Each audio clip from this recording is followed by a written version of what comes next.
that's certain. So I can't see how this very sophisticated, very precise, unknown, unknowable algorithm can have come about through natural selection. So I leave you with that challenge. And it seems to me it's a big challenge. So what's been going on then? What was selected for if it was not a complicated, unknowable algorithm for doing things, arithmetical problems, which I can't believe? What it was, I think, is consciousness.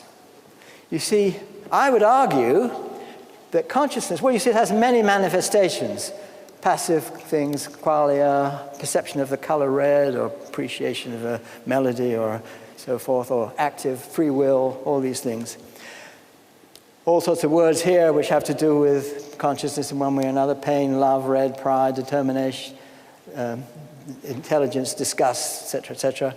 I want to concentrate on one word, that's understanding, and also only understanding in a very specific context, namely the one which you use to derive the validity of G of R and the fact that it can't be derived from R. In fact, I'm going to give you this argument later on, so wait for it. That's the hardest part of what I'm going to say, but I'll give you the argument. So it's not something which is that difficult. I mean, I'll give it in outline. And the basic point is understanding of what you're doing. And you can't, it seems to me, formalize understanding in terms of a purely computational system. And here is issue, I would say, is a computer or computer-controlled robot capable of genuine understanding? Well, this sort of question has come up here.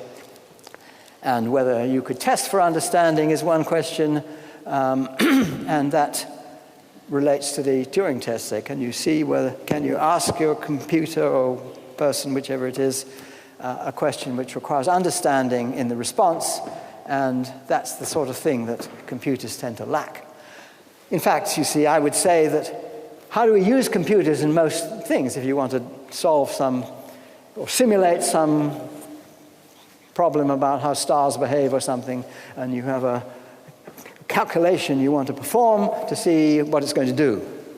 Well, you supply the understanding, the computer does the calculation. It's a symbiotic relation we have with computers. That's fine. I have no problem with that. But it does seem to me, okay, the answer that the computer produces, it hasn't the remotest idea what it is, what it's for.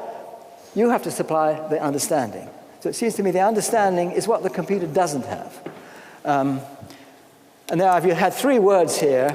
I'm not going to define understanding. I don't know how to define understanding. The three other words I don't know how to define either. Intelligence is one of them, and awareness is another.